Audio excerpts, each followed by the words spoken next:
Hello, again, this is JD Hushauer, and it's time for another little episode of a little mini series that I call the Mirrored Pillager. In this part 3, today I am at my local Taco Bell. Just met a new friend here who also goes to my church, and I was also coming here to have a little bit of a lunch meeting with my pastor. And the stuff that we kind of discussed got me thinking. So here's the fate changer for today. Pun intended. Maybe a punchline, but we'll see. If you have a clock, you consider the gears clockwork. Every piece is necessary. Yet, if one goes awry, it throws a ka-chink in the entire functionality of the timepiece. How big or small that ka-chink is depends on where the gear that fell out of place kind of got misaligned. Typically, it's pretty easy to figure out where the ka-chink is, but it's not so easy to make it right again without having something else ka-chink in the process.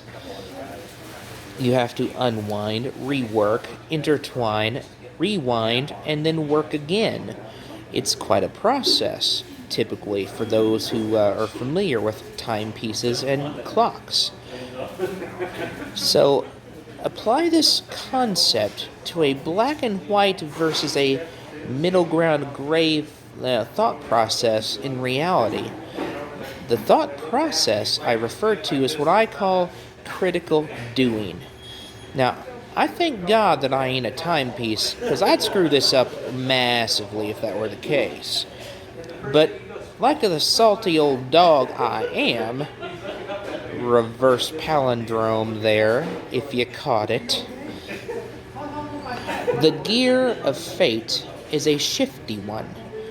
You can have such a good time unwinding that you forget that you have to get back to the present, however that may be.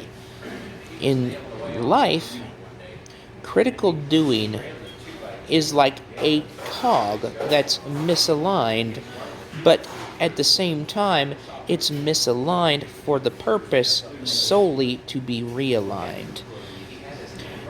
I call the process the cog that never was. It's an acronym, COG, critically acknowledging the fact that you're out of place. Then you have to organize a response to that out of socket alignment in order to see where it fits back together. And then you have to gear up in order to realign the cog into the cog.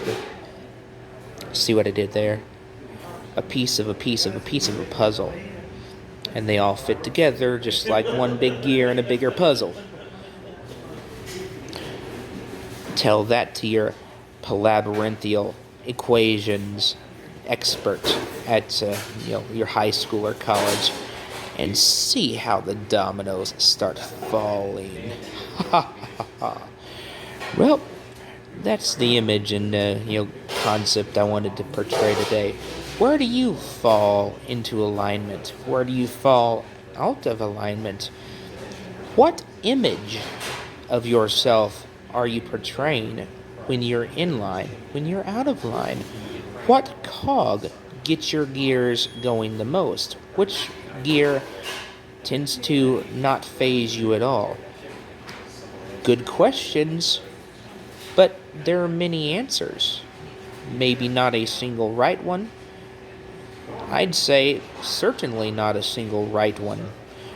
But not all are right, not all are wrong. See which one works and fit it in. That's about all there is to this one. And I'm signing out. God bless the clocks and the talks in the sky. Bye.